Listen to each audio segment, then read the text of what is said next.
สวัสดีพี่น้องตอนนี้สาวติบก็เดินทางมาหอดบ้านในเด้อหลังจากมาตั้งแต่บุญบัดผู้เนาะก็คือเฮาหันขี่รถจักรไปพี่น้องขี่รถจักรไปหอดปากเซ่แล้วก็ไปกับครอบครัวน้องพอดเด้อแต่ว่าไปเมื่อคืนนี้เนาะคือสมาสาวติบก็ได้เดินทางมาบ้านพี่น้องตอนนี้ก็ดังมาหอดเนาะหอดครัวตอนนี้ก็กลับมาหอดบ้านในพี่น้องก็ดังมาหอดเนาะออกมาบาง3 โมงนี่แหละเล็ดเลยพี่น้องเลยขี่รถมาจักสื่ออียังมาลองต้องแต่งไล่อันนั้นบังคลามมาผ่ากิเมพี่น้อง2 อันเนาะบังคลามก็แพงเป็นขายในบุญเนาะเขาซื้อมาผ่ากิเมเพิ่นย่ามครัวเหมือนนี่เดี๋ยวสีแบเอาให้เพิ่นกินอยู่ครัวพี่น้องซื้อมา2 อันหนึ่งดอกพี่น้อง50,000จะสิพอกันกินแล้วบ่เนาะไปเดี๋ยวเขาขี่รถเมื่อเลยเนาะไปเขาซื้อสีนหมูครัวพี่น้องขับรถมือเดียวบรรยากาศอยู่ครัวแต่เป็นความโต๊ะคู่พี่น้องเลยหน้ากันเนอหวานดิอีพอจะใส่หม้อเมียนไม่พอเมียนเนาะบรรยากาศในครัวพี่น้องเป็นความโต๊ะคู่เนาะ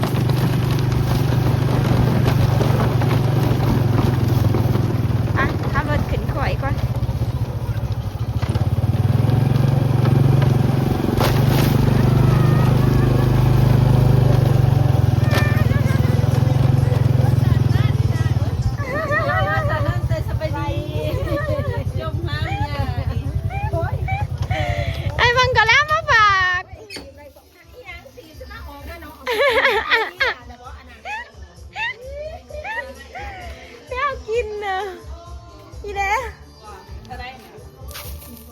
จักประมาณ10,000นี่แหละเขารวมให้ทั้งพักทั้งยังเขาก็ไปจื้อเดี๋ยวเอาบังคารามมาไหนเมย์กินกันบังคารามกะเหี่ยวก็แต่อ้าวแบ่งกันกินซื้อมา2 อัน50,000นะคะบอถือบ่เองย่ามขัวมันอยู่บ่มือนี่บ่มีคนไรยังไรแต่พักกับแนวตำสมเนาะซื้อกับปุ่นมาตำสมมืออื่นมือสุดท้ายบ่ยามขัวมืออื่นยามขัวมือสุดท้ายพี่น้อง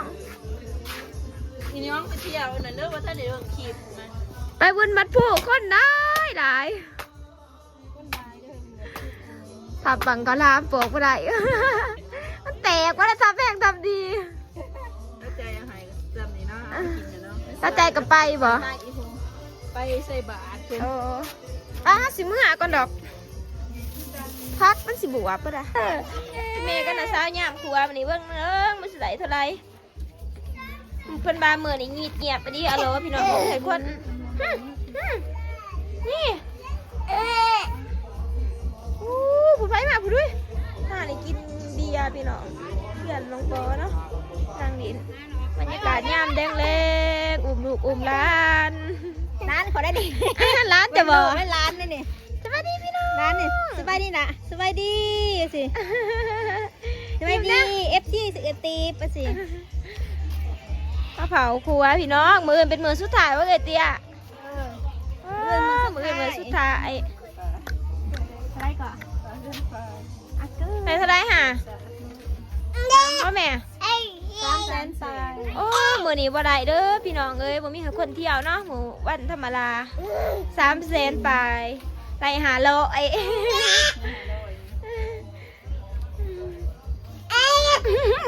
พี่น้องว่าไงว่าหลดมาจุ่มสบายดีพี่น้องสบายดีพี่น้องสบายดีพี่น้องแน่นอนแล้วนี่พี่น้องห้ามน้าเล็ดสื่อน้าเล็ดคนใดน้าเด็ดตะร้านสาวอาปูนั่นนี่พี่น้องบรรยากาศยามแรกเนาะล้มแล้วเมย์เหมือนเขาขี่รถมาล้มมาแต่เซ่พี่ไอ้ซื่นก่อนแล้วสิไปใส่โซ่เจ้านี่เต็มหมดเลย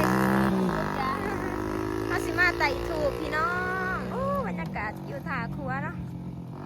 ไต่ไผ่หนาวเริ่มมือนี่เนาะเมย์เนาะ เดี๋ยวเราสิมาไต่ถูกอยู่ทางลงครัวเนาะบอกขอบเจ้าทินเจ้าทานในเจ้าเท่านี้พญานาคพญาเทน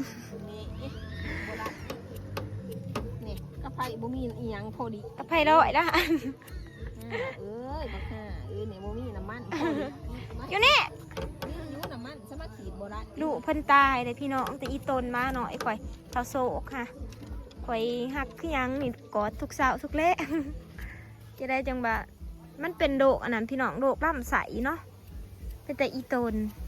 เฮาบ่ฮู้ว่าสิเฮ็ดจังไดแถวนี้มันก็บ่มีสัตวแพทย์นะพี่น้องจะเอาไปซักยาก็ดินอกจากไปปากเซ่พุ่นเนาะชาติก็เลยบ่ได้เอาไปเป็นมื้อ1 2มื้อแล้วมันบ่กินข้าวแล้วก็ว่าตายเป็นอีตน สูบเทียนอยู่ดีมีแห้งสมัครษาเด้อไปมาสะดวกสบายเด้อ บอกขอบแล้วพี่น้องเห็ดน้ำเขาเห็ดครัวนี่อยู่ในน้ำเซ่เนาะเขาบอกว่าเจ้าถิ่นเจ้าทานเพิ่นดอกนี่แต่ว่าไต่ถูกแล้วก็ ท่านสินมันทอดให้อยู่ดีมีแห้งและลูกหลา ขอน พรเนาะ สม น รักษาเด้อขน ำ ม นี่เจ้าธรณีเจ้าถิ่นเจ้าทานหรือว่าพญานาคพญาเทนเนาะเขาก็ขอพรน้ำเพิ่น ญานะก็ได้ ไป ร้านอยู่ดีมีแห้งสมรักษาได้ลูกหลาน ไปจุดิขึ้นก็จะเปิดเพลงอยู่เถอะมาหาเห็ดกินก่อนวันข้าวตีบสื่ออันนั้นสุดหมอหอนมาให้อีเมกินจะได้สิกินไหลเป็นเด้อบ่ แล้วเวลาเจ็บกับขอเรากินอยู่บ่ตอนผ่านมาตอนแรกพี่น้องหลังจากมาตั้งแต่อันนั้นเด่นครัวกับอีเมเนาะสตีบสื่ออันนั้นหมอหอนมาแต่เซ่มาอีเมกินข้าวแรกมื้อนี้เนาะ กินข้าวเล็กหมูหอ จักไปใส่เบิดจะนักกีผัวอยู่ครัวกูย่ามครัวเนาะดูกับอีเมกินก่อนเขาไม่เอาพะโบมาอีกเลยทั้งประตู ได้หรอ หูประตูมันก่อนหัวเขามาบางอย่าง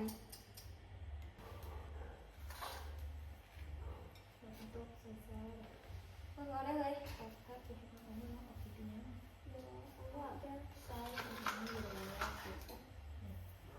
ใช่สิบหกค่ะหมอมาสิกาเพื่อนจริงอะไรหมอแดงมากพี่น้องใส่เลยถ้ามีหมอแดงหมออันเดียวนี่แหละกินหมอฮอนน้ำกันเลยพี่น้องกินข้าวแดงน้ำมันบริกินข้าวจ้าเหมือนว่าหนึ่งบริกินจะกินอีหยัง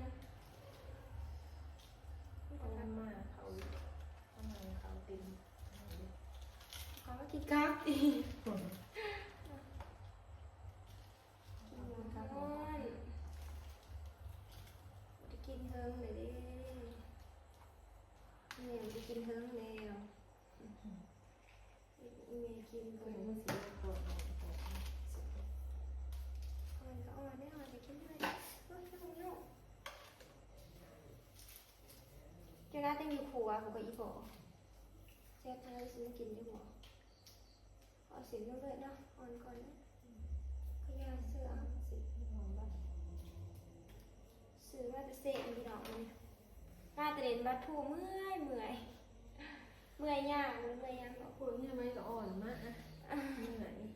เมื่อยได้ไปเที่ยวสัมมนาห้างรถไกล นั่งโดดดิค่ะนี่ นั่งรถไกลนี่ก็เมื่อยไปเห็นยังเดียวคนร้ายก็เมื่อยนะคนร้ายก็เมื่อยเหนื่อยยากเหนื่อยน้ำนั่งรถอีกเมารถแถมนั่งรถกระติกแหน่กันอีกก็เมื่อยเข้าไป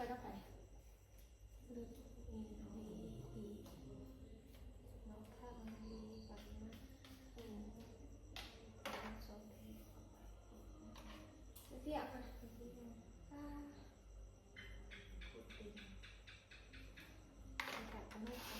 โอ้ไปถามท่านลูกไปไกลแล้วเอ็งนี่ซื้อลูกศิษย์มาใส่ลูกศิษย์กับอันเครื่องใน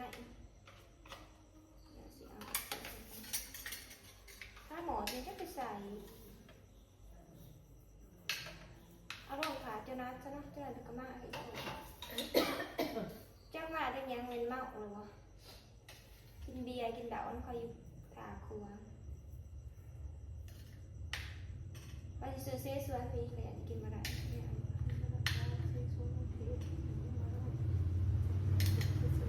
ชิเมะแล้วผิวนี่มันกินมาได้กระเพาะขึ้นแล้วมันต้องเจ็บท้องมันซักกระเพาะมันตีกระเพาะค่ะหมดซักไหลตายค่ะกับกระเพาะกินยาได้เหนื่อยเลยเหนื่อยกินเหนื่อยกับยาก็ได้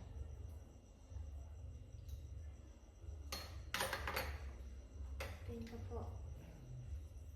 าะลำไส้พี่น้องปวดจนสิหายขาด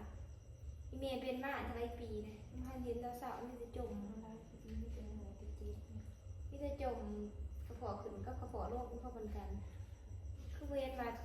เศร้าหมดได้เนี่ยเศร้าอย่างนะ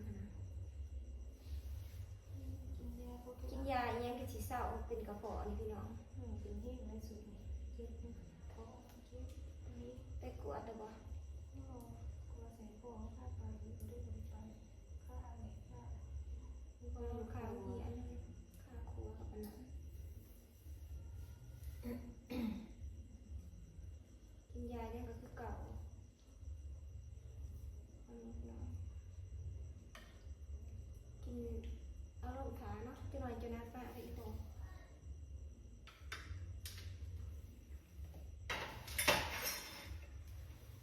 เงียบเหงากินข้าว2 คน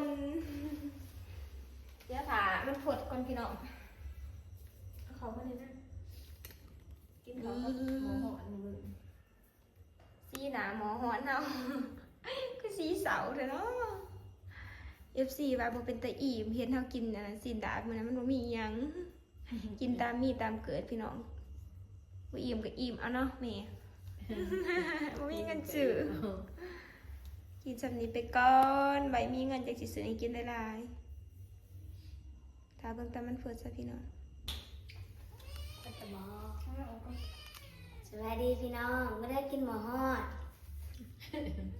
สวัสดีพี่สเกตเอาถาจะบอก สบายดีเด้อ สบายดี พ่อแม่พี่น้องมาเด้อมากินน้ำกันเด้อ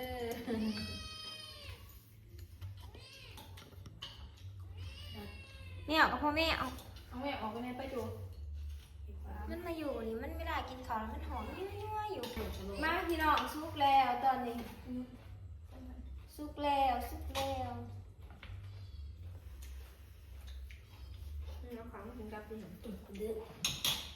กินเขากินกับเขาเหรอเอียงกับปะทอเขา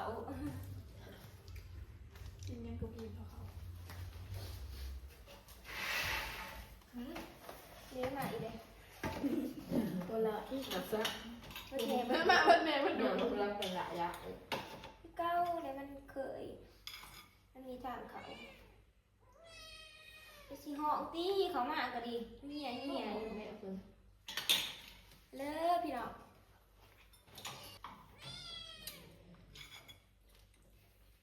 แถบประโจ อะไรกันไปมาแล้วก็ แมวก็ดีเนาะหอมยังแมวอยู่ ก่อนถามกัน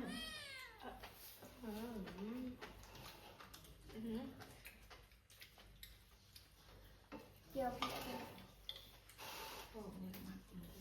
ะไรเขาได้กินเดาอีกบัวกันดิเกิดมากบ่มากสมประโจ น้ำหมอกไม่จะบอกกับคนที่กิน ได้โจมากซ้ำ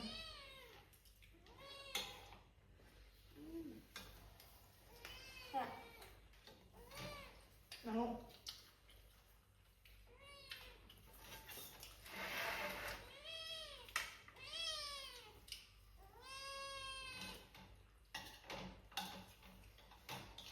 กินข้าวมันไงไม่ กินแล้ว มั ก็ นหอมกวนเลยอยู่ ก่อนทุกคนลูกกิน กินอยู่หรอก หายมันจำมันตกหายมันให้เขาจะสื่อกับให้ดีๆดองแล้วจ้ะเนาะมาจากน้ำตกพอดี ก็เลย เสียดายเขาห มันตกมันจับให้มันเคยเอาไปกินของเกลือแม่เกลือหามปอดนี้นี่มันก็เฮ้ยนี่เอาอยู่หวานพี่น้องมาอยู่เฮือนตอนนั้นรู้มันได้รู้มันได้ก็ได้เอามันมาเลี้ยงมันไปอยู่ด้วย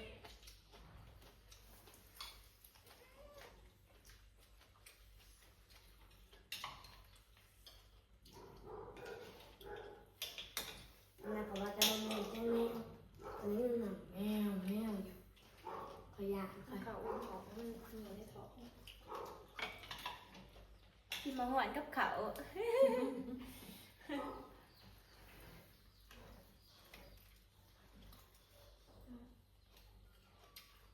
ถ้าเสียนยาลง โดนแก้ว เอาเลยวัน เขาไป เส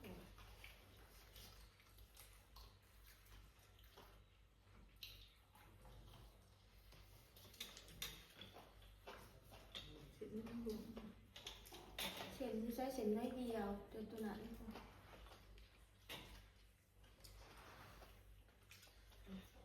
โอ้โห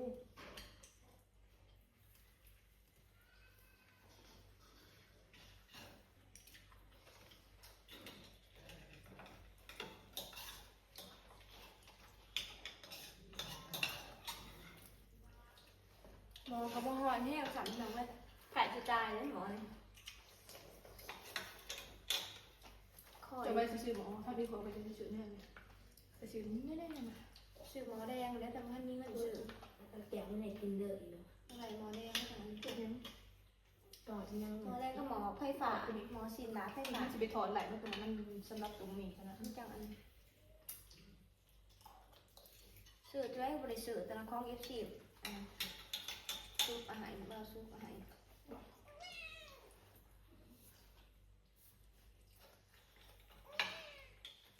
หายไม่หรอก